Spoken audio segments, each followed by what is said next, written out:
Anupama Singla central board of direct taxes यानी CBDT new Delhi में commissioner of income tax की कुर्सी पर बैठने वाली एक इंडियन रेवेन्यू सर्विसेज की अफसर।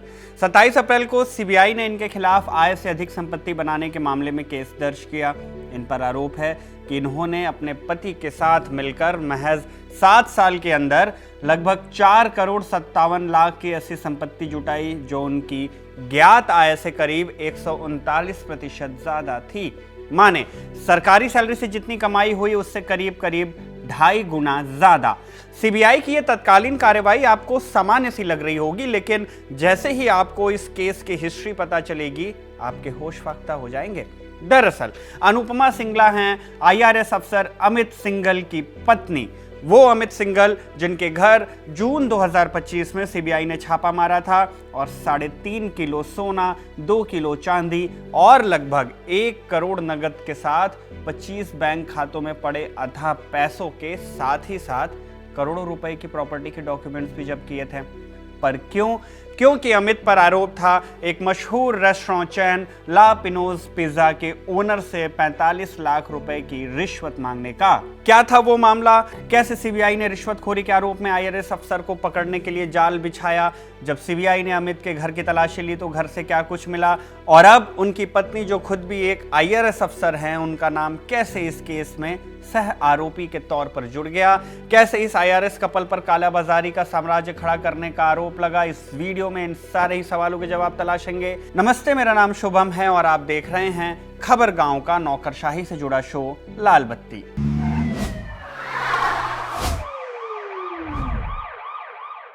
कहानी की शुरुआत हुई साल 2017 से। एक नामी रेस्टोरेंट चैन ला पिनोज पिज्जा के मालिक सनम कपूर ने मुंबई के कारोबारी हर्ष कोटक के साथ फ्रेंचाइजी का समझौता किया। बिजनेस शुरू हुआ, लेकिन कंपनी के फाइनेंसेस में कुछ खास ग्रोथ दिखाई नहीं दिया। सनम ने इसकी जांच कराई।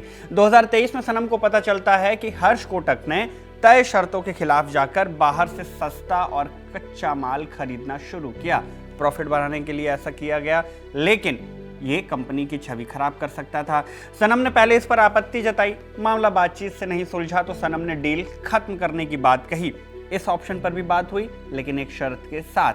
शर्त ये कि सनम इस फ्रेंचाइजी डील को 1,60,00,000 रुपए में बायबैक कर लें। लेकिन ये बात बहुत इम्प्रैक्टिकल थी, क्योंकि इस डील की असली कीमत सिर्फ 25 लाख रुपए थी।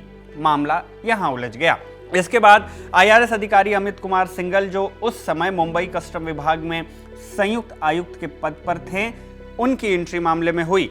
लेकिन इनका इस डील से क्या रोल?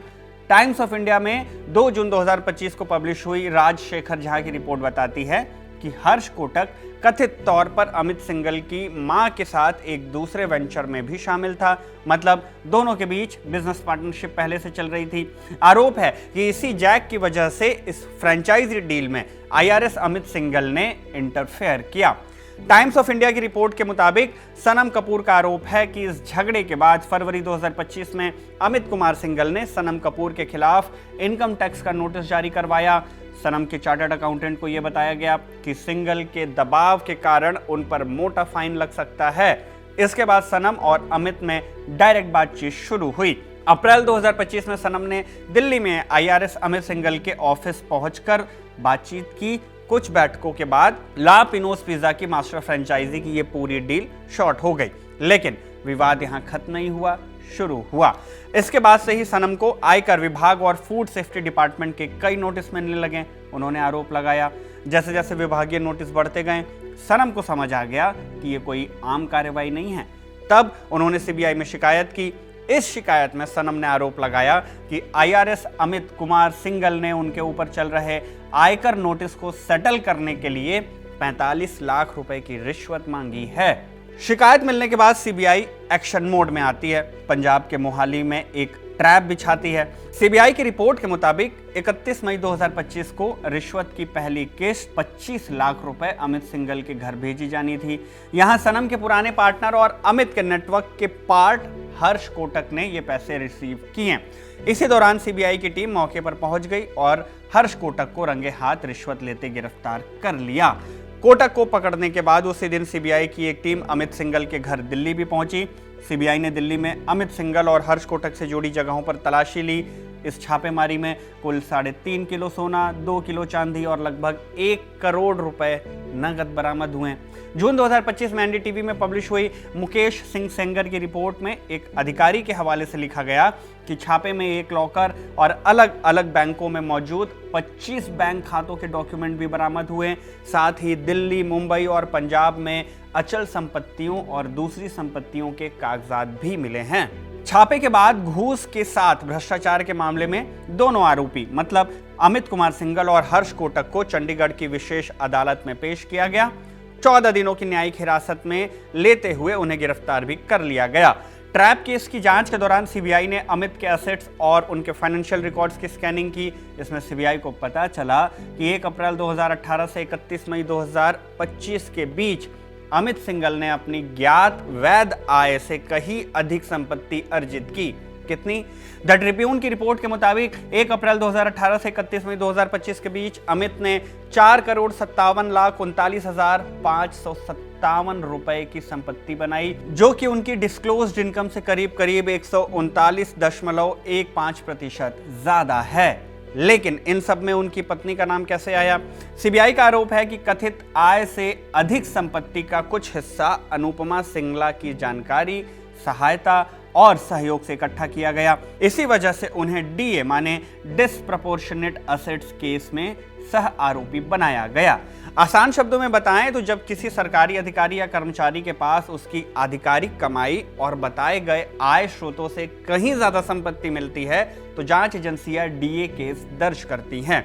चूंकि अमित की पत्नी भी एक आईआरएस अफसर हैं और central board of direct taxes में कमिश्नर ऑफ इनकम टैक्स के पद पर रहीं, तो इस डीए के मामले में उन पर भी कार्रवाई हुई।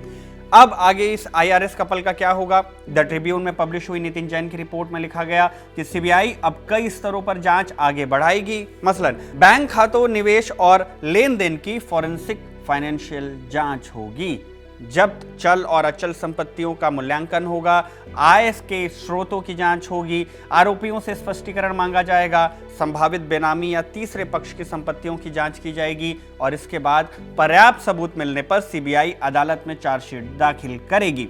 इसके साथ ही साथ रिश्वतखोरी वाले उस मूल ट्रैप केस की सुनवाई और जांच अलग से चलती रहेगी। कुल मिलाकर देखें तो ये एक ऐसा केस है जहां करप्शन की शुरुआत एक प्राइवेट बिजनेस डील से हुई, एक आईआरएस अफसर रिश्वत के आरोप में पकड़े गए, जांच जो ये ट्रैप की थी वो आगे बढ़ी और बढ़ते बढ़ते आय से अधिक संपत्ति के मामले में बदल गई और फिर इसमें आईआरएस पति के साथ आईआरएस पत्नी का भी नाम आया। अब दोनों आईआरएस कपल गंभीर भ्रष्टाचार विरोधी मामलों का सामना कर रहे हैं। जांच और ट्रायल के नतीजों के बाद ही तय होगा कि इनका भविष्य क्या होने वाला है। खैर, आगे इस मामले में जो भी जानकारी होगी आप तक जरूर पहुंचाई जाएगी। इस वीडियो में फिलहाल बस इतना ही। आप इस पूरे मामले पर क्या राय रखते हैं कमेंट करके हमें ज़रूर बताइएगा। और एक ज़रूरी सूचना भी जान लीजिए कि खबर गांव को अब आप फेसबुक, यूट्यूब के साथ ही साथ वीटो ऐप पर भी देख सकते हैं, तो ज़रूर देखिएगा और इस कमेंट सेक्शन में आप अपनी राय ज़रूर बताइए। मेरा नाम शुभम है, कैमरे के पीछे है मेरे साथी अयान। आप देखते रहिए खबर गांव। धन्यवाद।